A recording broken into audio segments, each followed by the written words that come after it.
네, 스테이블 코인과 머니 리셋 마지막 장 4장 현금이 종말과 새로운 디지털 금융 혁명 스테이블 코인의 현실과 미래입니다. 1절 핀테크 흥망이 역사가 보여주는 스테이블 코인의 미래. 처음 등장한 목적 그대로 스테이블 코인은 여전히 디지털 자산 거래소 디파이 등에서 주요하게 쓰이고 있다. 반면 국제송금, 무역대금 등을 제외하면 실제 소매 결제에 쓰이는 비중은 아직 미미한 수준이다. 그럼에도 하루에 다르게 쏟아지는 언론 기사들은 실생활에서의 쓰임새, 이로 인한 확장성에 대해 굉장한 기대감을 갖게 한다. 그렇다면 스테이블 코인이 직면한 현실적인 도전 과제, 특히 오프라인 결제 시장에서의 한계점과 해결해야 할 과제는 무엇일까? 우선은 과거의 다양한 핀테크 서비스의 성공 및 실패 사례를 통해 스테이블 코인이 나가야 할 방향에 대한 교훈을 짚어보자. 동시에 스테이블 코인만이 제공할 수 있는 혁신적인 효용성과 미래 비즈니스 모델의 가능성을 찾아볼 것이다. 나아가 현재 규제 환경과 시장 동향을 면밀히 살피며 스테이블 코인이 열어갈 새로운 디지털 시대의 청사진을 제시할 것이다. 이 과정에서 스테이블 코인이 단순히 기술적 진보를 넘어 사회 경제적 구조와 개인의 금융 생활에 어떠한 영향을 미칠지 다각도로 조명해 보려 한다. 이야기에 앞서 외국인 소비자가 한국의 온라인몰에서 드라마 별에서 온 그대에 나온 코트를 결제하려다 공인인증서 탓에 실패한 일명 천성이 코트 사건을 돌이켜보자. 이 일은 한국 전자결제 시스템의 폐쇄성과 규제 문제를 국제적으로 퍼뜨린 계기가 되었고, 동시에 국내 핀테크 산업에 불을 붙인 전환점으로도 작용했다. 스테이블 코인 역시 핀테크와 무관하지 않다. 기술로 금융을 삼성페이인데 변화시킨다는 점이 핀테크와 매우 유사하기 때문이다. 국내 핀테크 산업은 부흥 이후 10여 년간 크고 작은 부침을 겪었다. 치열한 경쟁에서 살아남아 뿌리를 내린 사업도 있고 소리 소문 없이 사라진 서비스도 많다. 이 과정을 살펴본다면 스테이블 코인의 성공에 필요한 인사이트를 얻을 수 있을 것이다. 간편 결제 사례에서 배우는 교훈. 삼성페이와 카카오페이의 명합. 삼성페이의 성공 요인. 기존 인프라 활용과 사용자 경험 극대화. 시골에 국밥집 가서 주인 아주머니에게 왜 QR 결제나 애플페이 결제가 안 되느냐고 따지는 이는 많지 않을 것이다. 그러나 삼성이 만든 스마트폰을 내밀어 결제를 요청하는 장면은 어색하지 않다. IT에 박지 않은 시골 로퍼의 사장님도 어렵지 않게 결제를 해준다. 이것이 삼성페이가 만들어낸 단면이다. 삼성페이는 국내 간편 결제 시장에서 독보적인 성공을 거두며 디지털 결제 확산이 모범 사례로 자리매김했다. 핵심 성공 요인은 기존 신용카드 단말기 인프라를 그대로 활용하여 가맹점에 추가적인 단말기 교체나 설치 부담을 주지 않았다는 점이다. 이는 삼성페이의 기술적 특성 덕분이다. 우리가 소지한 신용카드는 결제를 위해 IC 칩과 카드 뒷면이 자기장띠 두 가지 방식을 사용한다. 자기장띠는 카세트 테이프나 비디오 테이프와 같은 방식이다. 신용카드 뒷면이 자기장 띠에는 카드 번호, 유효 기간처럼 결제에 필요한 정보들이 저장되어 있다. 과거의 카드는 이를 결제 단말기에 잃게 결례를 했다. 그러나 자기장 띠의 정보는 비교적 복제가 쉬웠다. 이에 한국 정부는 2015년부터 IC 칩을 통한 결제를 의무화했다. IC 칩은 카드를 단말기에 꽂는 방식으로 결제를 한다. IC 칩이 손상 등으로 결제가 실패할 경우 기존 방식인 자기장 띠를 사용할 수 있다. 삼성페이는 이 자기장띠의 자기장을 흉내내는 MST 기술을 이용한다. 마그네틱 스트라이프 트랜스퍼 액션. 이는 가맹점주에게는 원화 결제와 다를 바 없는 편리함을, 사용자에게는 현금이나 카드 없이 휴대폰만으로 매장에 결제할 수 있는 압도적인 편의성을 제공했다. 삼성페이는 기술의 혁신을 넘어 고객 경험을 극대화하는 데 주력했다.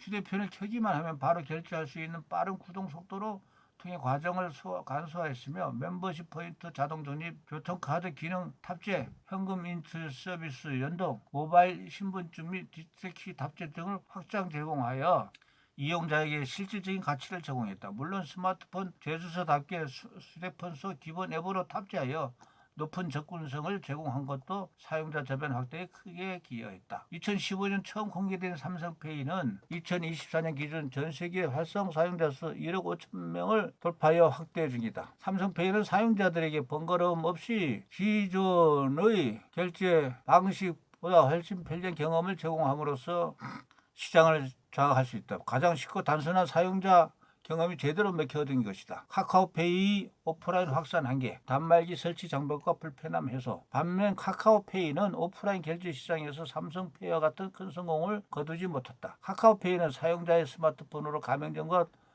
통신하기 위하여 NFC QR 방식을 사용하다 보니 가맹점에 별도의 단말기를 추가로 설치해야 했다. 이는 오프라인 결제 확산에 분명한 결림돌이 되었다. 가맹점주에게 새로운 단말기 설치 비용과 관리 부담은 큰 장벽으로 사용했으며 사용자 입장에서도 특정 이 오프라인 결제 비수는 MST, NFC, QR, 바코드 내 개요 적용 서비스, 고객 정비, 가맹점 등 보여집니다. 단말기가 설치된 곳이면 사용 가능하다는 제약이 있었다. 이는 NFC를 사용하는 애플페이가 국내에서 확산되기 어려웠던 이유이기도 하다. 카카오페이는 온라인 간편 결제에서는 강점을 보였으나 오프라인 시장에서는 새로운 인프라 도입의 경향성 오히려 대중적 수용의 길을 걸림돌로 작동했다. 사용자들은 기존에 익숙한 결제 수단을 사용하고 있었기에 새로운 단말기가 필요한 카카오페이를 굳이 사용할 요인을 찾기 어려웠다. 결과적으로 카카오페이의 오프라인 확산은 제한적일 수밖에 없었다. 물론 이는 카카오페이만의 문제가 아니었다. 네이버페이, NHN페이코 등 다른 주요 간편 결제사도 오프라인 결제에서는 삼성페이만큼의 성과를 내지 못했다. 오프라인 결제 확대를 위해 고민하던 카카오페이는 결국 2024년 4월 삼성전자와 제휴하여 삼성페이의 MST 기능을 카카오페이에 탑재했다. 오프라인 결제에 있어서는 삼성페이가 주도권을 가져간 셈이다. 혁신은 익숙함 위에 쌓여야 한다. 인프라와 사용자 경험의 중요성. 스테이블 코인이 오프라인 결제 시장에 진입하는 상황에서도 마찬가지다. 앞서 살핀 삼성페이와 카카오페이의 사례처럼 인프라 장벽과 사용자 경험이 비연속성이라는 근본적인 문제에 직면하게 된다. 새로운 단말기 설치, 달러 기반 스테이블 코인으로 국내 결제를 할 때 수반되는 복잡한 환전 과정, 그리고 기존 원화 결제 대비 확실한 혜택의 부족은 스테이블 코인의 오프라인 확산을 가로막는 주요 원인이 될 것이다. 삼성페이의 사례는 오프라인에서 특정 기술이 확대되기 위해서는 홍콩이 리다페이, 홍콩이 리다페이, 비자 결제망 할 수 있다는 기술적 우위만으로는 부족하며 기존 시스템과의 마찰 없는 통합과 사용자에게 즉각적으로 체감되는 편익이 필수적이라는 사실을 보여준다. 홍콩의 핀테크 기업은 리다페이는 비자와 협력하여 스테이블 코인 기반 결제 시스템을 도입했다. 전 세계 400만 명의 사용자는 충전을 통해 비트코인, 이더리움부터 USDC 등이 스테이블 코인까지 결제할 수 있으며 이 과정에서 1억 3천만 개 이상의 글로벌 결제망을 활용하여 가맹점에 직접 정산이 이루어진다. 즉 전 세계 어디서든 비자 결제망이 구현된 곳이라면 결제가 가능하다. 비자라는 고객이 익숙함 위에 스테이블 코인의 새로움을 추가하는 형태다. 리다페이는 스테이블 코인이 전통 결제망과 실질적으로 연결될 수 있다는 가능성을 보여주는 유의미한 시도다. 가맹점이 스테이블 코인을 직접 수령하는 완전한 결제 사례는 아니지만 전통 금융과 스테이블 코인이 결합해가는 중간 과정에 가깝다. 이는 가맹점이 별다른 조치를 취하지 않아도 스테이블 코인 보유자를 새로운 고객으로 끌어들일 수 있음을 보여주는 뜻깊은 성공 사례다. 외환 서비스 혁신 사례. 트래블 월렛과 토스뱅크 외화 통장. 트래블 월렛과 토스뱅크 외화 통장은 전통적인 외환 서비스의 불편함과 높은 수수료라는 고객이 명확한 불편함을 해결하여 큰 인기를 끌었다. 이 두 서비스는 고객 편의성을 최우선으로 삼아 혁신적인 성공을 거뒀다. 국내 핀테크 기업인 트래블 월렛은 해외여행 시 필요한 외화를 은행보다 저렴하고 환전하고 실물 카드로 결제 및 인출할 수 있게 함으로써 수수료 0%란 파격적인 혜택을 제공했다. 이는 복잡했던 국제 정산 및 결제 과정을 단순화하고 비자 카드 발급 라이선스를 직접 취득하여 중간 수수료를 절감했기에 가능한 일이었다. 코로나19 종식 이후 해외여행 수요 급증과 맞물려 트래블 월렛은 가파른 성장세를 기록하고 있다. 트래블 월렛이 성공에 힘입어 대형 금융기업 회사의 하나카드는 트래블 로고, 신한카드는 SOL 트래블 카드를 속속 내놓았다. 트래블 원래 때 은행 환전, 트래블 원래 때 은행 환전. 환율도 이렇게 차이가 있고 환전 방식도 차이가 있고 이용 시간도 차이가 있고 이렇게 된다고. 편리성도 있고. 예. 토스 뱅크 외화 통장은 17개 통화 지원, 평생 무료 환전, 24시간 실시간 환전 등의 혁신적인 기능을 통해 고객들에게 외환 자산을 편리하게 관리하고 핀테크 기회까지 제공했다. 환테크 기회까지. 특히 100% 환율 우대와 10초도 걸리지 않는 간편한 계좌 개설 및 직관적인 앱 화면 설계는 고객 만족도를 높이는 핵심 요인이었다. 토스뱅크 외화 통장은 출시 11개월 만에 200만 고객을 돌파하여 누적 환전 거래량 18조 원을 기록했고 1인당 평균 9만 원이 환전 수수료 부담을 덜어주었다. 트래블 월렛과 토스뱅크 외화 통장이 성공은 고객에게 추가적인 편리성과 명확한 금전적 이득을 제공할 때 금융상품이 폭발적으로 성장할 수 있음을 보여준다. 이들은 기존 외환 서비스의 높은 수수료와 시간 제약이라는 명확한 문제를 해결함으로써 대규모 사용자 유입을 이끌어냈다.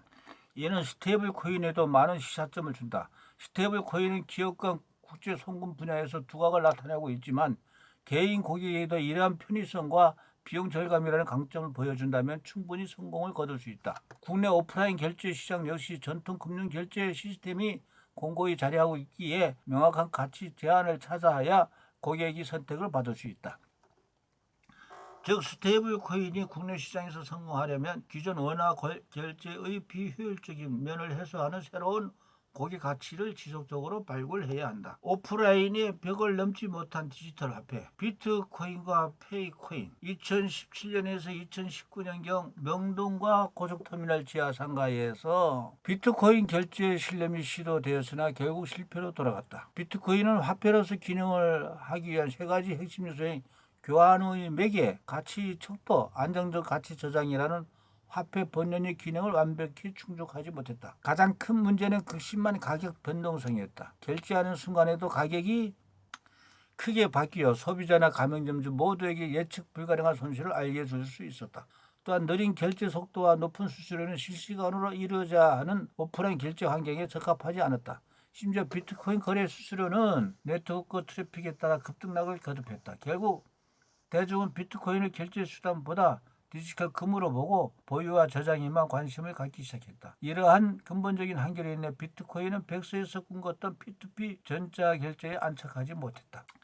페이코인, 참신한 접근에도 현실을 이기지 못하다. 페이코인의 사례는 코인 발행사가 가격 변동성을 상쇄하려 했다는 점에서 시사점을 가진다. 디지털 자산이 실제 결제에 쓰이기 위해서는 판매자와 구매자 모두 가격 변동 부담을 견뎌야 한다. 그러나 페이코인은 가맹점 전산금의 안정성을 부여하기 위해 가격 리스크를 스스로 부담하기를 택했다. 페이코인을 발행한 나날이 사업적 특수성 덕에 가능한 모델이었다. 다날이네. 페이코인을 발행한 게 다날은 국내 대형 결제사로 국내 7만여 개의 오프라인 가맹점을 보유하고 있다. 새로운 결제 수단을 추가하고 결제 프로세스를 수정하기 위해서는 많은 장애물을 넘어야 하는데 추가적인 전산 개발은 물론 가맹점과의 별도 계약도 선행돼야 한다. 다날은 20년의 업력을 가진 전문 업체였기에 이를 손쉽게 해결할 수 있다. 다날이 구축한 페이코인 결제는 고객이 가격 변동성만 감수할 수 있다면 일반적인 원화 결제와 다를 바가 없는 수준의 인프라를 갖추고 있었다. 적어도 가맹점의 익숙함은 해결했다. 하지만 페이코인은 초기 이벤트 시기를 제외하고 오프라인 결제에서 고객에게 유의미한 선택을 받지 못했다. 페이코인이 일시적인 할인 행사는 파격적이었지만 일반적으로는 다른 경쟁 신용카드보다 고객 혜택이 적었던 것이다. 신용카드는 고객에게 최대 1개월간 지불 유예라는 강력한 혜택을 제공한다. 또 가맹점 쪽에서 받은 가맹점 수수료 중 일정 부분을 고객이 카드 서비스 캐시백으로 돌려준다. 1만 원이 매출이 발생할 때에도 가맹점주는 9,850원 정도를 카드사로부터 받는다. 150원은 카드사가 재반 비용 처리와 고객 획득 자사 수익으로 가져간다. 신용카드 했던 카드 상품마다 다르지만 최근에는 최소 1 내지 5% 수준이다. 새로운 결제 수단으로 자리 잡기 위해서는 신용카드가 고객에게 주는 가치 이상을 제공해야 한다. 핀테크 성공과 실패 사례가 주는 시사점. 스테이블 코인은 인류가 처음 접하는 화폐로서 디지털 경제 시대에 큰 가능성을 가진다. 그러나 제도권 금융에 녹아들기 위해서는 넘어야 할 산이 많다. 스테이블 코인이 은행 송금을 완벽히 대체하는 순간을 상상해보자. 달러 현금을 대신해 USDT가 손쉽게 활용되며 누구든지 자신이 디지털 지갑 속에 비트코인과 스테이블코인을 소지한다. 여기까지는 쉽게 그린다. 그런데 현실에서의 적용은 어떻게 이루어지게 될까? 현지 가맹점에서는 언제 어떻게 사용하게 될까? USDT로 금융생활은 가능할까? 월급을 받고 보험료를 내고 각종 자동이체를 처리하면 어쩌면 아주 일상적인 금융 말이다. 아무리 좋은 시도라 해도 시장, 즉 수요자가 움직일 동기가 없으면 변화는 없다. 이것이 스테이블 코인이 법과 규제의 울타리를 타고 제도권에 들어오더라도 빠른 대체가 아닌 공존을 지속하리라고 생각하는 이유다.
공존이라는 현실적 대안. 스테이블 코인의 배후에는 블록체인이라는 단단한 기술 기반이 자리 잡고 있다. 블록체인 네트워크는 은행의 영업시간이나 국가 공휴일과 무관하게 24시간 거래가 가능하다. 해킹에도 안전하며 수수료 측면에서도 전통적인 금융권 대비 우월할 뿐만 아니라 스마트 컨트랙트를 활용한 프로그래밍까지 가능하다. 잘 활용하면 기존 화폐로는 구현이 어려웠던 혁신적 금융 서비스를 만들어낼 수 있다.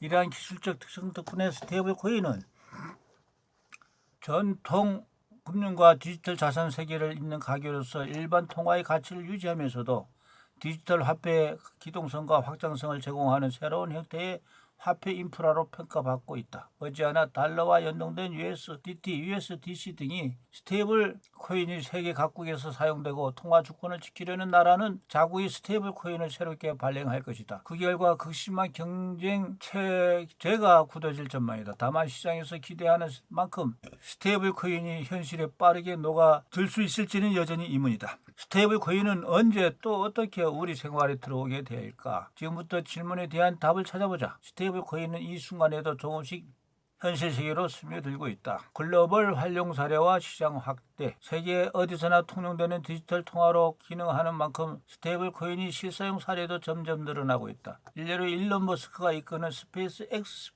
위성 인터넷 서비스인 스타링크의 요금을 스테이블 코인으로 받는데 특히 금융 환경이 열악한 일부 국가의 고객들에게 좋은 평가를 얻고 있다. 현지 통화를 즉시 달러 연동 스테이블 코인으로 변환함으로써 환율 변동 위험을 줄이고 국제 결제를 손쉽게 처리한다. 고객 결제 편의성을 높이고 스타링크의 체납률은 줄이는 윈윈 전략이다. 글로벌 프리랜서 및 임시 계약 경제. 예컨대 글로벌 AI 기업 또한 해외 계약자들에게 입금을 지급할 때 스테이블 코인 옵션을 제공하여 현지 통화의 불안정성이나 국제 송금 지연 문제를 해소한다. 이처럼 국경을 초월한 치열한 결제 네트워크로서 스테이블 코인은 해외여행자나 외국인 노동자, 다국적 비즈니스 등의 수요를 흡수하며 활용 범위를 넓혀가는 중이다. 중남미나 아프리카 등의 신흥국에서는 자국 통화의 인플레이션이나 환율 불안으로 인해 스테이블 코인을 가치 저장 수단으로 사용하는 사례도 많다. 터키의 경우 스테이블 코인 거래 금액가 GDP 대비 세계 1, 2에 달할 정도로 높은데 이는 물가 불안 속에 달러 등에 연동된 스테이블 코인을 통해 구매력을 지키려는 수요를 반영한다.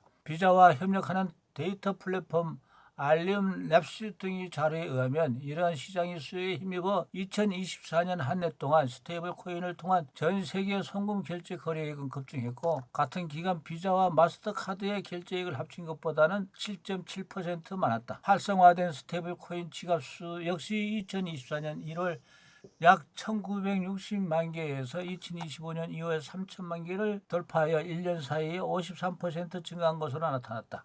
사용자 저변이 빠르게 확대되고 있음을 보여주는 성장세다. 이와 같은 시장의 반응은 페이팔이나 비자 등의 전통 기업들도 스테이블 코인 분야에 뛰어들게 만들었다. 비자는 USDC를 활용한 결제 정산 파일럿을 도입하는 등 글로벌 결제 인프라에 스테이블 코인을 접목하려는 움직임을 보이고 있다. 스테이블 코인의 글로벌 활용 사례와 시장 규모 증대는 디지털 금융에서 향후 이들이 차지할 입지가 나날이 커지고 있음을 증명한다. 글로벌 유럽 유통 공룡들이 스테이블 코인 실험, 아마존과 월마트. 글로벌 거대 유통기업인 아마존과 월마트도 자체 스테이블 코인을 검토 중인 것으로 알려졌다. 지니어스법이 추진되면서 두 기업은 달러 예금이나 미국 국채로 100% 담보된 스테이블 코인을 발행하는 방안을 준비하고 있다. 공식 발표나 라이선스 신청까지 이루어진 것은 아니지만 내부적으로 관련 기술 파트너 선정과 법률 검토에 착수한 상태다. 이들이 스테이블 코인에 주목하는 주된 이유는 결제 비용 절감에 있다. 현재 신용카드 등의 결제 수수료 거래액이 1 내지 3%에 달하는데 만약 자체 스테이블 코인을 통해 결제망을 구축해 수수료를 1% 미만으로 절감에도 막대한 이익이 추가로 발생한다. 나아가 고객 락인 효과와 데이터 확보 측면에서도 이점이 있다. 결국 아마존과 월마트의 행보는 민간 기업이 결제 인프라를 직접 소유하여 비용 효율성과 데이터 통제권을 높이는 전략으로 풀이된다. 이처럼 거대 유통기업까지 스테이블 코인 실험에 나선 이유는 디지털 시대에 걸맞는 새로운 금융 경쟁력 확보에 있다. 미국에서는 관련 법안 정비가 가시화되며 기업발 스테이블 코인이 제도권 안착을 노리고 있다. 향후 규제가 명확해지면 애플, 구글 등 다른 플랫폼 기업들도 자체 스테이블 코인 또는 결제 토큰 발행에 뛰어들 가능성이 거론된다. 이는 스테이블 코인이 단순한 핀테크 유행을 넘어 전통 기업들의 비즈니스 모델까지 바꾸는 게임 체인저로 부상하고 있음을 의미한다. 스테이블 코인에 추월당한 비자와 마스터카드. 2019년에는 거의 존재감이 없던 스테이블 코인 거래액이 2024년에 세계 1, 2 결제사들은 모두 넘어선 것은 큰 기사거리였다. 글로벌 결제의 양대 산맥인 비자와 마스터카드는 매년 안정적으로 성장하는 기업이지만 스테이블 코인은 이들보다도 훨씬 빠른 속도와 거래 규모를 확대해왔다. 자산운용사 비트와이즈 보고에 의하면 2022년은 거래액 6.87조 달러로 마스터카드 6.57조 달러를 넘어섰고 2024년은 27.6조 달러를 기록하며 비자 13.2조 달러와 마스터카드 9조 달러를 모두 앞질렀다. 경쟁 대신 협력을 선택. 비자와 마스터카드는 디지털 자산과 스테이블 코인을 경쟁자로 바라보는 대신 협력을 선택했다. 각자 자신만의 방식으로 스테이블 코인 결제 인프라를 구축하고 있다. 비자는 이더리움, 솔라나 등의 퍼블릭 블록체인을 통해 결제 정산에 스테이블 코인을 활용하는 파일럿을 진행해왔다. 비자는 USDC를 자사 글로벌 정산망인 비자와 연계해 발행사와 매입사가 국제 결제 대금을 스테이블 코인으로 정산하는 실험을 진행했다. 2021년 호주에서는 디지털 자산 거래소인 크립토닷컴과 협업해 비자 카드로 발생하는 대금 정산에 USDC를 최초로 도입했으며 2023년 9월에는 월드페이, 누베이 등 글로벌 결제 대행사들과 연계해 솔라나 블록체인 네트워크에서 USDC로 실거래 대금 정산 파일럿도 진행했다. 이러한 실험은 적게는 하루, 길게는 며칠 이상 걸리던 국제 정산 과정을 거의 실시간으로 가능하게 만들었으며 주말 야간에도 24시간 정산이 가능한 시스템으로 발전하고 있다. 나아가 비자는 은행들이 자체 예금 자산을 디지털화해 스테이블코인 형태로 발행 운영할 수 있도록 돕는 VTAP 플랫폼을 2024년 말 선보였고 스페인 BBVA 은행이 이더리움 기반 실거래 실험에 참여하고 있다. 마스터카드는 디지털 자산 지갑 및 글로벌 거래소들과 제휴해 소비자가 USDC 등 스테이블 코인을 카드로 실시간 결제할 수 있는 환경을 구축하는 중이다. 또한 스테이블 코인을 실물 화폐로 입출금하거나 가맹점이 직접 스테이블 코인으로 정산받을 수 있는 솔루션도 개발 중에 있다. 아울러 자체 블록체인 네트워크인 멀티토ken 네트워크를 통해 예금 스테이블 코인 CBDC가 실시간 전송과 결제가 가능한 개방형 인프라까지 제공하고 있다. 이 네트워크에는 JP모건, 스탠다드 차타드, 언더 파이낸스 등이 참여해 디지털 자산과 전통 자산 간 연결성과 국제 정산의 신뢰성을 검증하고 있다. 이처럼 비자와 마스터카드 모두 스테이블 코인을 통해 자사 결제망의 효율성을 높이는 새로운 확대 기회를 마련하는 데 열심이다. 비자는 스테이블 코인을 통해 국경 간 정산 속도 및 효율성을 높여 새로운 글로벌 결제 시장을 선점하고자 한다. 국제무역, 외환정산 등에서 전통 금융이 했던 비용과 속도의 한계를 해결하는 것이 핵심 목표다. 비자는 스테이블 코인을 새 시대의 디지털 달러로 보고 앞으로 금융기관뿐 아니라 핀테크와 소비자 모두를 포용하는 글로벌 표준으로 발전시킬 계획이다. 마스터카드 역시 스테이블 코인을 통해 자사 네트워크를 미래형 디지털 금융의 핵심 채널로 만들려 하고 있다. 35억 장의 카드와 1억 5천만 개 가맹점을 통해 스테이블 코인을 기존 카드처럼 쉽게 사용할 수 있도록 하는 것이 핵심 목적이다. 마스터카드는 스테이블 코인을 통해 새로운 금융 결제가 열리는 가운데서 자사 네트워크를 연결 포준을 지탱하는 축으로 세우려는 의지를 보이겠다. 결국 두 기업 모두 스테이블 코인을 위기가 아닌 기회로 생각하며 이 기존 인프라에 스테이블 코인을 접목해 앞으로 시장에서도 핵심 플레이어로 남게 하는 협력을 하고 있다. 이 선택은 디지털 전환 속에서 생존과 성장을 동시에 꾀하는 현실적인 계산이다. 실물 경제 침투를 위한 끊임없는 시도, 스테이블 코인이 단순 송금 수단을 넘어 실물 경제에 통합되는 양상은 여러 방면에서 관찰된다. 우선 무역 결제 및 공급망 금융 분야에서의 활용이다. 국제 무역에서는 서류 처리와 은행 신용장 등이 얽혀 결제가 지연되는 경우가 많지만 스테이블 코인을 활용하면 거래 조건 충족 시 자동으로 대금이 결제된 스마트 컨트랙트가 가능하다. 실제로 시티은행은 세계적인 해운 기업 머스크와 협업하여 선박이 운하 통과 허가를 받은 자동으로 보증금을 지급하는 파일럿을 시행했는데 여기서 사용된 것이 토큰화 예금과 스마트 컨트랙트 기술이다. 이처럼 국제무역 결제에 스테이블 코인을 도입하면 서류 검증에 이 그림이 있습니다. 서류 검증에 따른 지연이 줄어들고 물류 단계에 맞춰 자금 흐름을 자동화하여 공급망 효율성을 높일 수 있다. 향후 무역 금융 영역에서 프로그램 가능한 디지털 달러는 신용장이나 보험을 대체하거나 보완하는 수단으로 발전할 것으로 기대된다. 스테이블 코인의 존재감은 ESG 거래에서도 드러난다. 탄소 배출권이나 대생에너지 같은 ESG 자산을 토큰화하여 거래할 경우 투명성과 추적 가능성이 향상되기 때문이다. 탄소 배출권 토큰화 프로젝트인 투칸처럼 블록체인상에서 탄소 감축 실적을 스테이블 코인과 연동하여 발행하면 기업들이 이를 손쉽게 매매하거나 상세할 수 있다. 이는 온실가스 감축 노력을 금융시장과 연계하는 혁신으로 ESG 목표 달성에 필요한 인센티브 구조를 강화할 수 있다. 예컨대 어떤 기업이 탄소 중립 목표를 초과 달성하면 그 잉여분을 토큰으로 판매하여 다른 기업이 배출을 상쇄하고 거래 대금은 스테이블 코인으로 즉시 결제되는 식이다. 이러한 ESG 연계 스테이블 코인 활용은 아직 초기 단계이긴 하지만 탄소시장 활성화와 지속가능 투자 확대라는 거시적 목표와 맞물려 성장 가능성이 크다. 스테이블 코인은 기업 재무의 자동화에도 활용된다. 기업들은 스테이블 코인을 통해 재무 운영을 효율화하고 있다. 독일의 기술 기업 지멘스는 JP모건의 JPM 코인을 활용해 자산 내부 결제를 자동화했는데 정해진 조건이 충족되면 알아서 계열사 간 자금이 이동하도록 프로그래밍 해둔 것이다. 이처럼 스테이블 코인과 스마트 컨트랙트를 결합하면 기업 간 정산, 급여 지급, 세금 납부 등 주기적이고 조건부적인 재무 업무를 자동화할 수 있다. 페이팔은 PYUSD를 컨설팅 업체에 대금을 지급한 최초의 기업 거래로 성사시켜 주목받았는데 이 사례는 B2B 결제에서도 스테이블 코인이 기존 은행 송금을 대체할 수 있음을 보여준다. 향후 많은 기업이 국내외 자금 이동에 스테이블 코인을 도입한다면 실시간 자금 관리와 운전 자본 최적화가 가능해질 것으로 전망된다. 나아가 사물 인터넷과 연계하여 공장 기계가 원자재를 자동 주문하고 스테이블 코인으로 결제하는 등의 M2M 기계간 통신 결제 시대도 실현될 수 있다. 이러한 기업 재무 자동화는 비용을 절감하고 업무 효율을 높임으로써 기업 경쟁력을 제고하는 계기가 된다. 이처럼 스테이블 코인은 결제와 송금을 넘어 다양한 산업과 거시 경제 영역의 통합을 시도하고 있다. 실물 자산 토큰화를 통한 투자 혁명 대신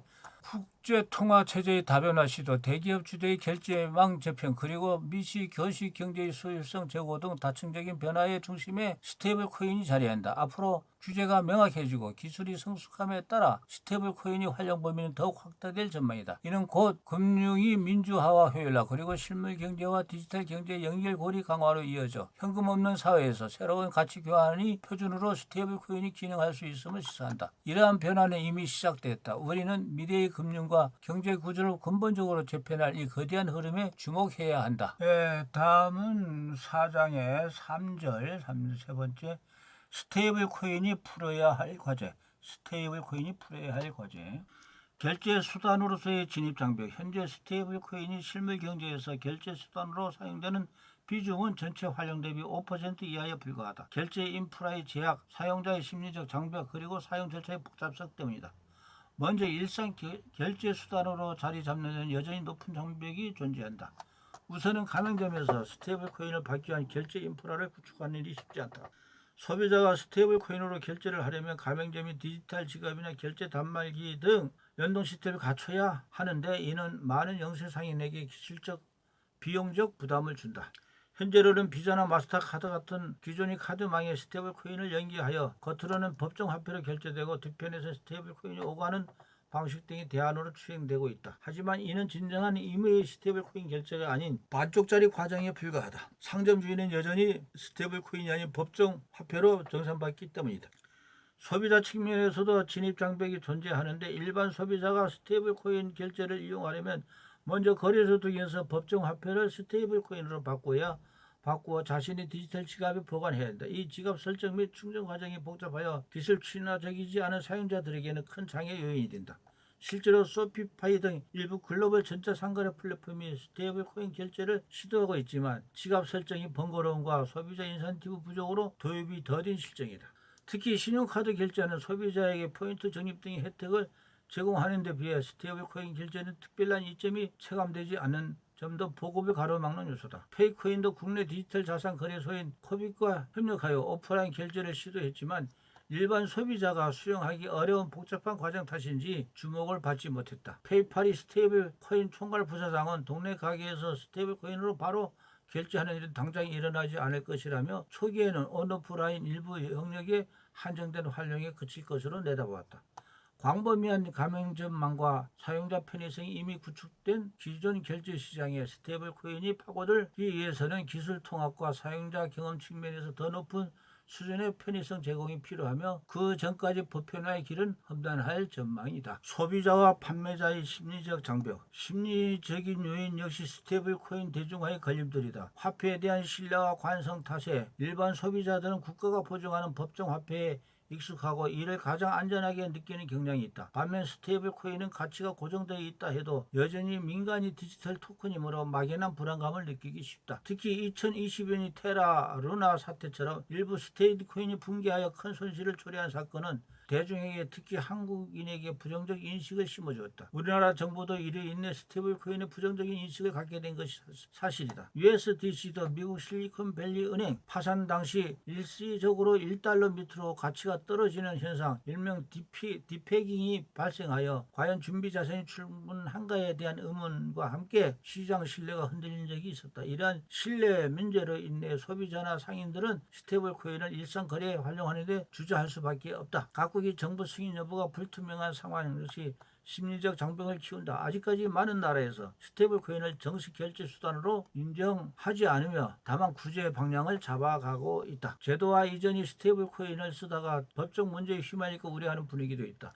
요컨대 신뢰성과 익숙함의 문제, 그리고 불확실성에 대한 두려움 때문에 소비자와 판매자 모두 스테이블 코인을 선뜻 받아들이지 못하는 것이다. 절차의 복잡성과 규정 미비. 스테이블 코인을 사용하려면 거쳐야 하는 절차적 복잡성도 한계로 지적된다. 우선 사용자가 은행 예금을 스테이블 코인으로 교환하는 것부터가 번거로운 일이다. 스테이블 코인을 얻을 수 있는 곳도 디지털 자산 거래소가 대표적이다. 거래소에서 스테이블 코인을 구매하는데 이 과정에서 고객 과잉, KYC, 수수료 지불, 전송 대기 시간 등이 수반되어 간편하게 카드를 긁는 기존 결제에 비해 상당한 노력이 필요하다. 반대로 스테이블 코인을 법정 화폐로 현금화하는 일도 번거롭다. 대부분 국가에서 스테이블 코인을 직접 받아주는 상점이나 기관이 드물기 때문에 사용자는 결국 보유한 스테이블 코인을 다시 거래소 등에 보내 매도해야 된다. 일부 지역에서는 거래 인프라가 부족하거나 유동성이 낮아 스테이블 코인을 현지 통화로 바꾸는데 어려움이 있다. 가령 신흥국에서는 신뢰할 만한 현지 거래소나 환전소가 부족하여 스테이블 코인을 현금화하려면 높은 수수료나 지연이 발생하게 된다. 현재 거의 모든 경제 환경은 법정 화폐를 중심으로 운영된다. 상인 입장에서는 스테이블 코인을 결제 수단으로 받아들인다고 해도 다시 법정 화폐 현금으로 바꿔야만 매장 임대료를 지불하고 직원이 월급도 주고 매입 대금을 치르거나 세금도 낼 수 있다. 결국 월급,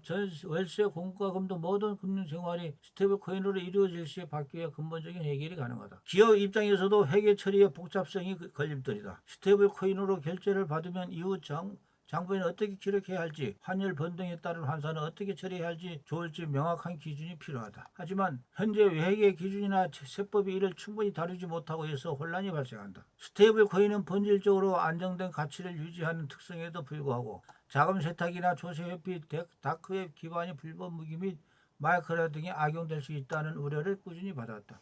특히 시가총액 기준 최대 스테이블 코인 발행사인 테더는 과거 준비금 불투명성, 외부 감사 부재, 불법 거래소와의 연계 의혹 등으로 규제 당국이 집중 감시 대상이 되어왔다. 다만 이러한 취약성에도 불구하고 최근 스테이블 코인 시장은 규제 친화적인 방향으로 전환되고 있으며 그 중심에는 미국 달러 기반의 USDC가 있다. USDC는 매월 준비금 내역을 공개하고 미국 은행의 자산을 해체하여 회계법인이 감사를 받는 등 전통 금융 수준의 컴플라이언스 체계를 구축하며 구제 준수 유지를 내비치고 있다. 또 다른 문제는 국가 간 규정 차이다. A국에서는 합법인 스테이블 코인이 B국에서는 미승인 자산일 수 있어 국제 비즈니스 활용 시 법규 준수 문제가 발생할 수 있다. 또 기술적인 복잡성도 배제할 수 없다. 사용자는 개인 지갑이 프라이빗 키를 안전하게 보관해야 하고 분실 시 복구도 어려워 자금 소금 위험을 직접 져야 한다. 반면 기존 금융거래는 비밀번호 분실 시 은행이 복구를 도와주는 등 사용자 보호 장치가 확립되어 있다. 자기 책임 형태의 보안 관리에 익숙하지 않은 대중에게는 스테이블 코인 사용이 부담스러울 수밖에 없다. 이와 같은 여러 복잡한 문제가 스테이블 코인이 일반인이 손쉽게 쓰는 결제 수단이 되기까지 넘어야 할 대표적인 기술적 제도적 과제다. 네, 다음은 4절 네 번째 스테이블 코인과 전통 금융의 공존. 스테이블 코인은 빠르고 저렴한 결제를 가능하게 하고 효율성과 확장성이 뛰어나지만 신뢰성과 구제 측면에서는 전통금융의 뒷받침이 필요하다. 전통금융은 검증된 인프라와 감독 체계를 통해 소비자 보호와 금융 안정을 유지해왔지만 디지털 경제 시대에 앞서 나가지 못했다. 양자가 충돌이 아닌 공존의 방식으로 협력할 때 진정한 금융 혁신이 현실화될 것이다. 은행이 스테이블 코인 발행사의 보유 자산을 1대1로 안전하게 보관하고 정산을 지원하면 제도권 결제와 자연스레 연결될 수 있다. 중앙은행과 민간 발행자의 역할을 분리해 신뢰성과 개방성을 동시에 확보할 수도 있다. 금융 포용 확대, 국제 송금 결제 효율화 등 공익적 목적도 달성 가능하다. 결국 공존은 경쟁이 아니라 균형이 문제이며 양자의 협력은 새로운 디지털 화폐 시대의 기반이 될 것이다. 대체가 아닌 보안과 경쟁의 과정. 스테이블 코인은 단기적으로는 기존 화폐를 완전히 대체하기보다 보완적인 역할을 할 것으로 예상된다. 스테이블 코인은 법정 화폐를 기반으로 발행한다. 이는 경쟁자라기보다 달러의 가치를 전자적으로 구현한 매개체임을 의미한다. 한국 원화에 연동된 스테이블 코인이 개발된다 해도 마찬가지다. 그것은 원화를 대체하는 새로운 통화라기보다는 기존 원화를 토큰화한 형태에 가까우며 원화의 안정적 가치와 신용을 기반으로 블록체인상에서 이동하는 수단이 될 것이다. 따라서 스테이블 코인은 기존 화폐 시스템을 보완하여 보다 효율적인 가치 이전을 가능케 하는 수단으로서 자리 잡을 가능성이 높다. 실제로 페이팔이 PYUSD 도입에 대해 업계에서는 전 세계 4억 명 이상의 페이팔 유저와 3천만 개 이상의 가맹점이 스테이블 코인 시장으로 들어오는 것이라며 전통 금융과 디지털 자산 세계의 상호 연결을 촉진하는 계기로 평가를 한다.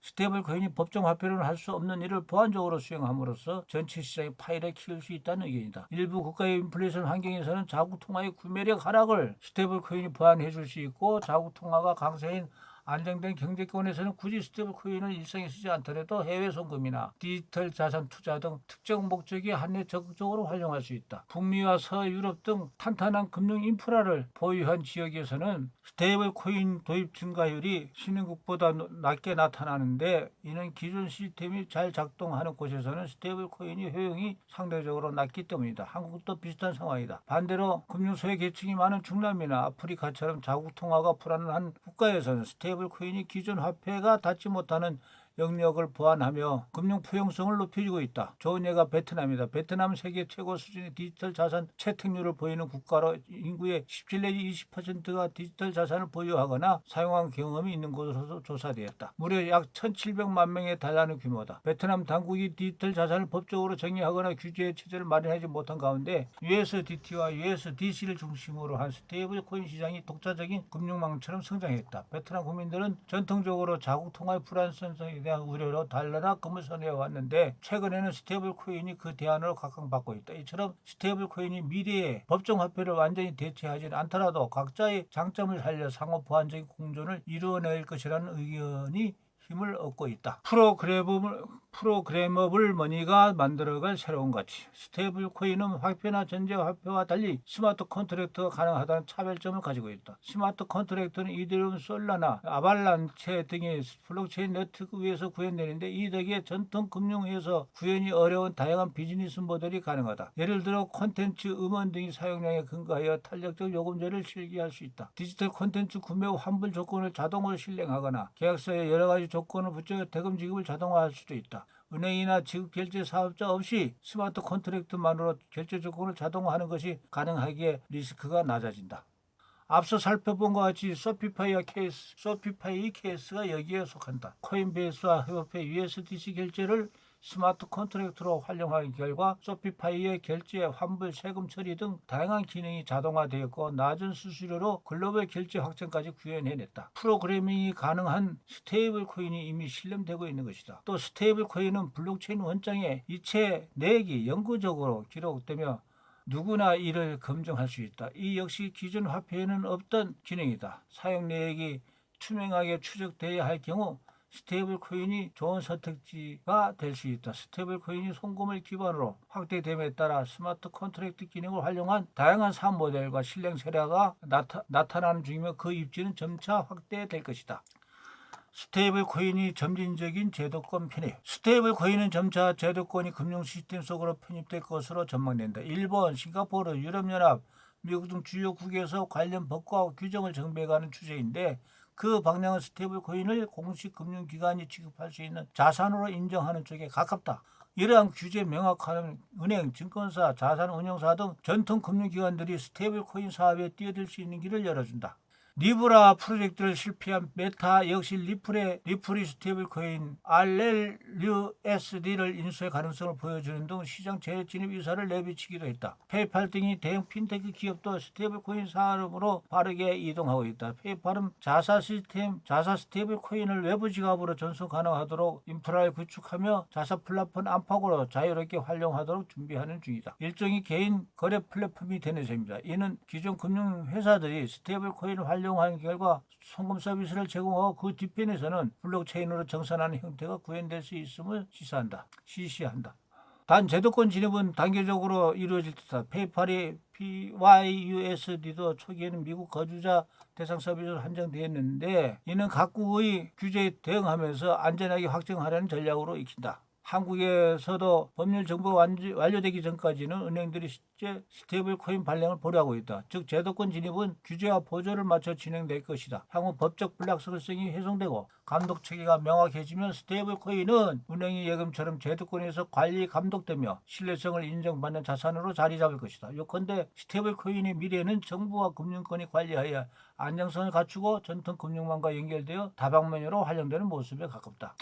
전통 금융과 스테이블 코인의 공진화. 시장의 반응을 살펴보면 스테이블 코인이 현행 화폐와 공존하는 미래에 대한 기대가 확인된다. 디지털 자산 시장이 데이터에 의하면 스테이블 코인에 대한 수요는 지속적으로 상승해왔다. 가령 USDT는 비트코인, 이더리움에 이어 세계 3위 구매의 디지털 자산으로 성장했다. 이처럼 폭발적인 성장은 디지털 달러에 대한 전 세계적 수요가 얼마나 큰지를 며칠이 보여준다. 스테이블 코인 발행사들은 투명성 제고와 준비 자산 공개 등을 통해 신뢰 확보에 주력하고 있다. 이는 제도권 진입을 위한 선제적 노력이라고 볼 수 있다. 이미 국제결제은행 BIS 등이 기구들은 스테이블 코인의 표준과 투명성 규범 마련에 나섰고 각국 중앙은행도 CBDC와 민간 스테이블 코인의 역할 분담을 모색하고 있다.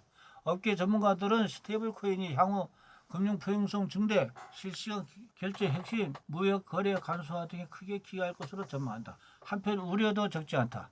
규제 당국이 통제 범위 밖에서 스테이블 코인이 과다하게 성장할 경우 통화 정책의 효과가 약화되거나 은행 예금이 스테이블 코인으로 대거 이동하여 금융 중개 기능에 영향을 줄 수 있기 때문이다. 각국 중앙은행이 CBDC 발행 등을 통해 대응하려는 움직임을 보이는 것도 이 때문이다.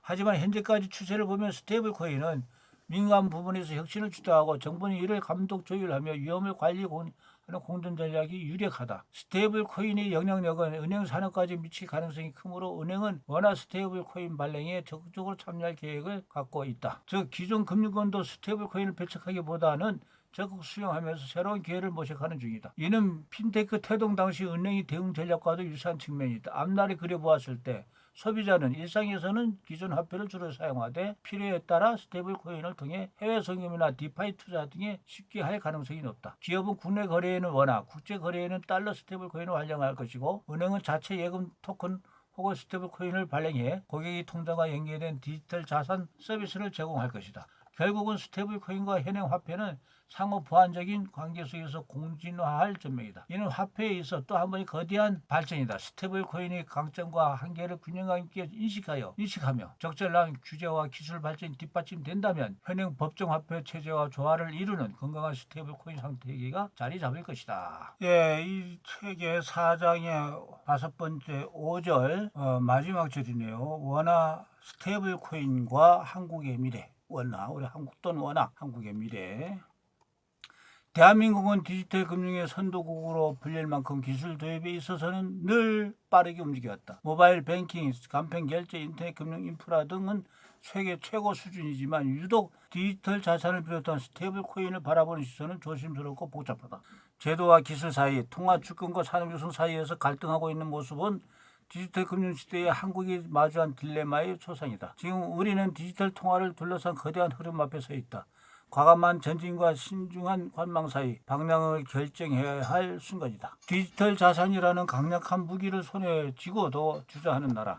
대한민국은 뭐든 빠른 나라다. 아니 정확히 말하면 빠르지 않으면 안 되는 나라다. 전국 어디서나 초고속 인터넷이 터지고 스마트폰 하나면 주식도 사고 대출도 받고 친구에게 돈도 보낸다. 출퇴근길에 스마트워치로 간단히 커피를 결제하고 계좌 이체는 채팅 앱에서 이모티콘 하나로 보내도 쉽게 이루어진다. 전 국민 디지털 금융에 능숙한 나라에서 스테이블 코인만큼 왜 이토록 조심스럽게 다뤄지는 걸까? 기술은 이미 준비되어 있지만 제도는 여전히 관망 중이다. 디지털 금융 환경이 일상이 된 지금 스테이블 코인을 대하는 우리의 태도는 이례적일 만큼 신중하다. 스테이블 코인이라는 단어는 국내에서도 이미 여러 해 전부터 뉴스 기사나 산업 보고서를 통해 등장해왔다. 하지만 정작 제도권에서는 이 단어를 입 밖에 꺼내는데 오랜 시간이 걸렸다. 2025년 국회에 디지털 자산 기본법이 발의되면서 스테이블 코인은 비로소 공식적인 법률 문서에 이름을 올렸다. 이 법안은 그동안 가상화폐, 가상통화, 가상자산 등 부정적 의미로만 불리던 디지털 자산을 제도권 안으로 끌어들이려는 첫 시도였다. 그리고 그 중심에는 스테이블 코인이 자리했다. 그런데 법안이 나오기도 전 이해관계자들 사이에서 해석이 엇갈리기 시작했다. 금융업계를 비롯한 블록체인, 핀테크 산업계는 이 현상을 기회로 여겼다. 블록체인 기반의 디지털 자산 시장은 한국이 글로벌 주도권을 가질 수 있는 몇 안 되는 산업 중 하나이며 기술 경쟁력을 확보하고 기업 생태계를 육성해야 한다는 입장이다. 관계된 기업들의 주가도 치솟았다. 반면 한국은행은 또 다른 시각에서 이 현상을 바라보았다. 스테이블 코인이 단순한 기술이나 산업 이슈가 아니라 국가의 통화 주권과 직결되는 문제라고 본 것이다. 특히 원화에 연동된 스테이블 코인은 민간이 발행하는 또 하나의 사실상 통화로 간주되며 중앙은행 입장에서는 가장 예민하게 반응할 수밖에 없는 주제다. 대한민국에 원화 스테이블 코인이 필요할까? 가장 뜨거웠던 쟁점은 바로 원화 기반 스테이블 코인의 발행이다. 예를 들어 어떤 기업이 시중에 100억 원을 예치하는데 이를 담보로 100억 원어치의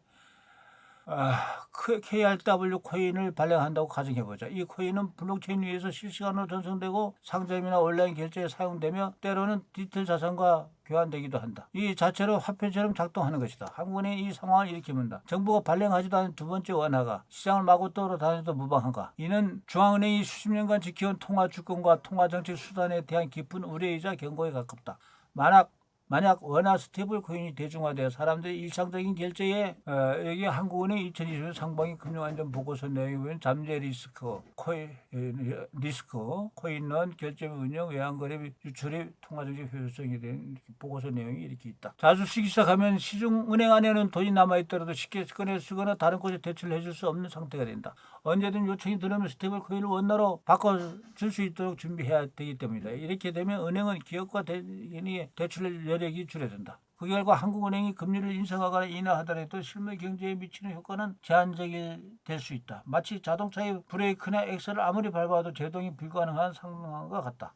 한국은행이 2020년 상반기 금융안전보고서에 스테이블 코인 확산에 따라 코인은 결제 및 운영, 외환거래 및 자본 유출입, 통화정책 위해서는 4가지 잠재 리스크가 발생할 수 있다고 경고한 바 있다. 다만 산업계의 입장은 조금 다르다. 한국이 지금 이 기술을 포용하지 않으면 글로벌 디지털 경제에서 도태될 수 있다는 위기감이 강하다. 이미 USDC, EURCY, JPYC와 같은 스테이블 코인들은 세계 국경을 넘나들며 실제 결제와 송금에 활용되고 있다. 민간 기업들은 선점 효과와 각국 규정을 따라가며 자국 통화 기반이 디지털 결제 인프라를 구축하고 있고 그 덕분에 디지털 달러나 디지털 유로와 같은 브랜드가 전 세계를 누비는 중이다. 한국이 제도 정비를 주저하는 사이에 다른 나라들은 이미 자국 화폐를 디지털로 만들어 세계로 수출하는 실험을 시도하는 중이다.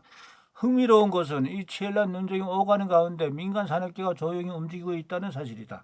대형 금융사들은 이미 토큰화된 예금과 디지털 채권을 테스트하고 있고 일부 블록체인 스타트업들은 원화에 고정된 스테이블 코인을 설계하고 있다. 전자지급 결제 대행사 PG가 대행사 가운데 일본 소규모이긴 해도 스테이블 코인 기반 결제 파일럿을 진행하고 있으며 블록체인과 결제 시스템을 연동할 수 있는 API 개발에도 열심이다. 최근 국내 증시에서는 원화 스테이블 코인 수혜주에 대한 관심이 빠르게 높아지고 있다. 제도화가 본격화되기 전임에도 불구하고 관련 기술과 사업을 전체적으로 준비해온 기업들이 시장에서 주목받고 있는 것이다. 대표적으로 카카오페이, 다날, NHN, KCP, LG, CNS 등이 주요 기업으로 거론된다. 카카오페이는 카카오그룹 산하의 간편결제 전문 기업으로 이미 국내 모바일 결제 시장의 확고한 점유율을 확보하고 있다. 최근에는 블록체인 기반 정산 시스템과 디지털 전자지갑 등 신기술을 도입하며 사업 영역을 확장 중이다. 특히 카카오의 블록체인 계열사 그라운드 X 및 자체 블록 네트워크 카이와의 연계 가능성은 디지털 결제 인프라 구축 측면에서 중요한 전략적 자산이다. 카카오페이는 대규모 이용자 기반과 전국 가맹점 네트워크를 보유하고 있어 원화 스테이블 코인 제도화 시 가장 빠르게 상용해 나갔을 수 있는 유력 후보로 평가된다. 다만 카카오 창업자 및 그룹의 사법 리스크는 중장기적인 잠재 변수로 작용할 수 있다. 다날은 전자결제 프로그램 분야의 대표 기업으로 블록체인 결제 실험이 선두주자 역할을 해왔다. 2018년 자회사인 다날 핀테크를 통해 스위스 법인 페이프로토콜을 설립하고 자체 디지털 자산과 페이코인을 발행했다. 비록 2022년에는 금융당국과의 갈등으로 서비스가 일시 중단되기도 했지만 페이코인은 전국 7만여 개 가맹점에서 결제 가능한 환경을 구축했으며 실물 경제와 연결되는 코인 사용 사례를 만들어냈다. PCI는 가격 변동성이 있어 스테이블 코인으로 분류되지는 않지만 그간의 실증 경험은 향후 원화 기반 스테이블 코인 상용화에 있어 중요한 자산으로 평가된다.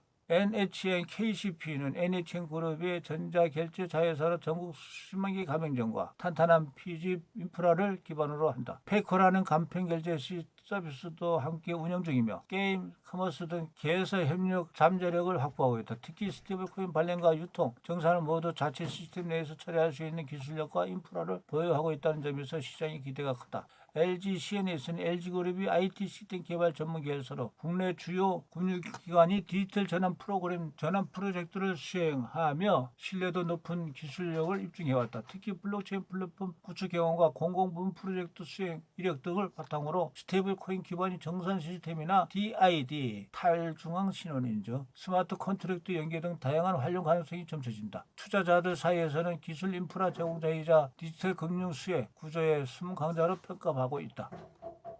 이처럼 원화 스테이블 코인을 둘러싼 국내 기업들의 전략은 제도화 논의보다 훨씬 앞서 나가고 있다. 아직 규제 틀이 완전히 정비되지 않은 상황이지만 관련 기업들은 기술 개발과 인프라 확장에 적극적으로 나서고 있으며 법적 환경이 갖춰지는 순간 빠르게 시장을 선점할 잠재력을 지니고 있다. 향후 원화 스테이블 코인 제도화가 본격 추진될 경우 이들 기업이 한국 디지털 금융 생태계의 핵심 주체로 부상할 가능성은 더욱 커질 것으로 보인다. 언뜻 출발선을 조금 앞당겨 놓고 총선만 기다리는 달리기 선수처럼 보이기도 한다. 규제가 허용되기만 하면 당장이라도 움직일 준비를 마친 것이다. 이처럼 산업은 이미 조용히 전진하고 있지만 제도는 이제 막 첫발을 떼고 있는 상황이다. 그렇다가 한국이 제도도 장치를 아예 마련하지 않은 것은 아니다. 2024년 7월부터는 국내 최초의 디지털 자산 관련 법률인 가상자산 이용자 보호법이 시행되었다. 이 법은 디지털 자산 사업자에게 이용자의 자산을 별도로 보관하도록 하고 해킹에 대비한 보험 가입을 의무화하며 시세 조정이나 내부자 거래와 같은 불공정 거래를 금지하는 내용을 담고 있다. 이용자 보호에 초점 맞춘 이 법은 디지털 자산 규제의 첫 단추이자 다소 늦은 첫걸음이라고 할 수 있다. 2025년 6월 국회에서는 보다 포괄적인 내용을 담은 디지털 자산 기본법도 발의되어 논의 중이다. 이 법안은 스테이블 코인을 포함한 디지털 자산의 발행, 유통, 거래소, 커스타디 사업자의 등록 및 회계 기준까지 규정하는 통합 프레임워크 구축을 목표로 한다. 특히 스테이블 코인에 대해서는 중비금 요건, 발행 주체의 자격,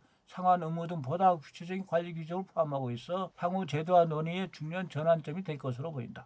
국경 없는 디지털 경제 시대, 통화 주권을 지킬 마지막 기회. 앞으로 한국이 던져야 할 질문은 단순하면서도 깊다. 첫째, 우리는 스테이블 코인을 진짜 돈으로 벌 것인가? 아니면 단지 디지털로 포장된 상품 정도로 취급할 것인가? 둘째, 그 발행 주체를 중앙은행이 단일 통제권을 가진 CBDC 체결에만 허용할 것인가? 혹은 시중은행에 맡길 것인가? 아니면 민간 기업에도 허용할 것인가? 마지막으로 우리는 산업이 성장을 앞설 것인가? 아니면 통화 정책과 금융시장의 안정성을 최우선 가치로 둘 것인가? 이 질문들은 세계의 많은 나라가 함께 고민하고 있는 주제다. 여기에 한국이 추가로 고려해야 할 투수사항이 있을까?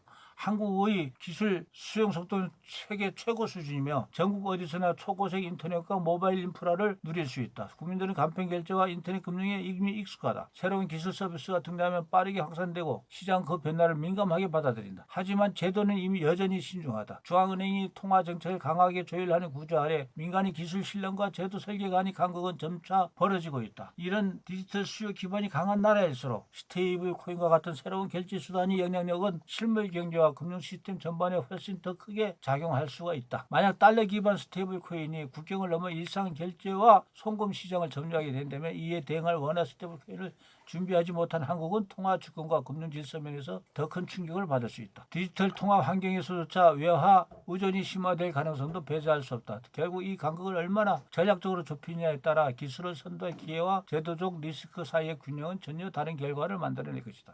앞서 살펴본 질문들은 제도 설계의 문제가 아니다. 디지털 경제 시대에 한국이 어떤 나라가 될 것인지 또 어떤 선택을 통해 국제 무대에서 자리를 차지할 것인지와 직결된 전략이 문제다. 이 질문에 정답은 없다. 하지만 누가 먼저 얼마나 똑똑하게 이 답을 설계하느냐에 따라 디지털 화폐 시대의 주도권은 완전히 달라질 수 있다. 스테이블 코인은 더 이상 소수의 기술자나 블록체인 스타트업만 이 고민이 아니다. 이제는 국가의 선택이 되어버린 이수다. 미국은 EU를 통해 지니어스 법안을 설계했고 유럽은 미카를 통해 제도화에 속도를 냈다.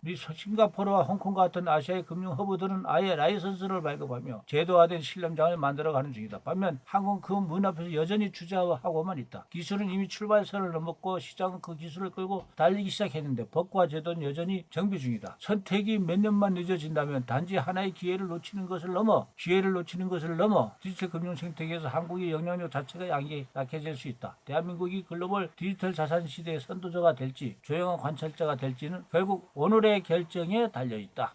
네, 마지막 에필로그입니다. 에필로그. 화폐는 진화하고 그 진화는 권력을 재편한다. 우리는 지금 단순한 기술의 혁신을 넘어 경제 질서와 신뢰 구조의 근본적인 전환점에 서 있다. 중앙은행이 독점해온 통화 발행권, 은행이 매개해온 결제 인프라, 인간 중심의 금융 시스템이 디지털 전환과 함께 전면적인 재구성을 맡고 있다. 그리고 그 중심에 있는 것은 디지털 자산 중에서도 단순한 투기 자산이 아닌 새로운 인프라로 부상하고 있는 스테이블 코인이다. 스테이블 코인은 단지 가격 변동성을 낮춘 디지털 자산이 아니다. 그것은 교환의 매개, 가치 척도, 안정적 가치 저장이라는 화폐의 3대 기능을 디지털 환경에 맞춰 재설계한 프로그래머블 한 디지털 화폐다. 페이팔, 메타, 리플렉스, 서클, 블랙록, JP모건 등 글로벌 금융과 플랫폼 기업들이 이제 모두 새로운 질서 속 신뢰의 코드를 선점하기 확보하기 위해 뛰어드는 이유도 여기에 있다. 2025년 7월 미국의 트럼프 정부는 지니어스법, CBDC 금지법, 디지털 자산 명확법이라는 일명 디지털 자산 3법을 통과시키며 민간 주도의 디지털 통화 생태계를 제도 안으로 편입했다. 이는 스테이블 코인 디지털 자산이 명확화를 넘어 미국이 디지털 화폐 전쟁에서 글로벌 헤게모니를 선점하려는 선언이다. 디지털 시대의 권력이 이동이 법과 제도를 통해 공식화되고 있는 것이다. 스테이블 코인은 이미 아르헨티나, 나이지리아, 베네수엘라 등에서 법정 화폐를 점차 대체하고 있다. 인플레이션의 가치 저장 기능을 상실한 국가에서는 국민들 스스로 스테이블 코인을 선택하고 있다. 이 현상은 기술적 편의로 시작된 금융 자립의 표현이자 신뢰의 재구축이다. 스테이블 코인은 스마트 컨트랙트와 결합해 프로그래머블 화폐로 점차 진화하고 있다. 특정 조건이 충족될 때 자동으로 지급되는 행정 자동화 시스템은 급여는 물론이고 세금, 보조금, 지역 화폐 등 다양한 공공 정책의 투명성과 효율성을 부여한다. 유럽과 브라질, 아프리카 일부 지역에서는 실제로 스테이블 코인을 행정 인프라로 사용하는 시범 사례가 늘고 있다.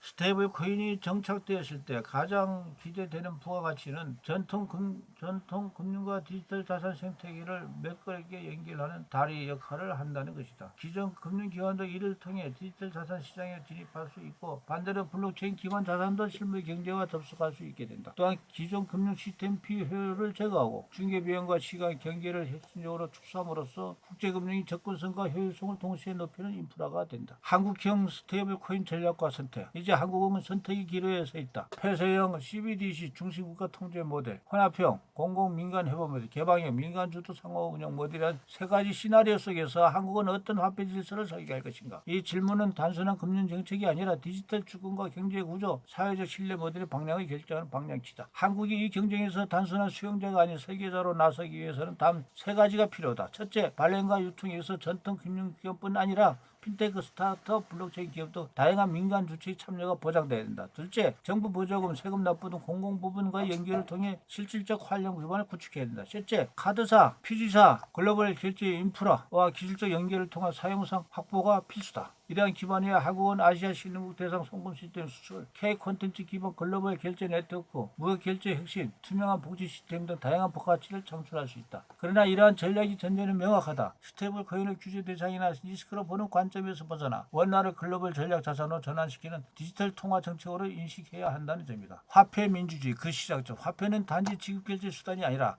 경제적, 사회적 약속이다. 스테이블 코인은 그 약속을 코드로 표현하고 실시간으로 실행하며 인간과 기계 모두가 참여하는 새로운 신뢰 시스템을 열어준다. 2030년 우리 디지털 지갑에는 법정 통화와 함께 스테이블 코인, 디지털화된 자산, 증권 등이 혼재할 것이다. 외환거래, 구독료, 후원금, 공공보조금이 실시간으로 자동 처리되고 개인이 금융회와 국가의 행정 시스템이 하나의 네트워크에서 작동할 것이다. 스테이블 코인으로 촉발된 화폐 패러다임의 전환은 이제 우리에게 묻는다. 화폐는 누구의 것인가? 신뢰는 어디에서 만들어지는가? 다가오는 AI 시대에는 어떤 화폐를 사용할 것인가? 이 전환의 시대에서 한국은 설계자인가 수용자인가? 스테이블 코인, 머니 리셋은 그 질문을 향한 첫 번째 여정이다. 그리고 여정의 다음 페이지는 독자 여러분의 상상에 달려 있다. 네, 그래서 지금 스테이블 코인, 머니 리셋 책 전부를 한번 낭독을 해봤습니다. 꼭 구입해서 읽어보시기를 추천을 드립니다. 감사합니다.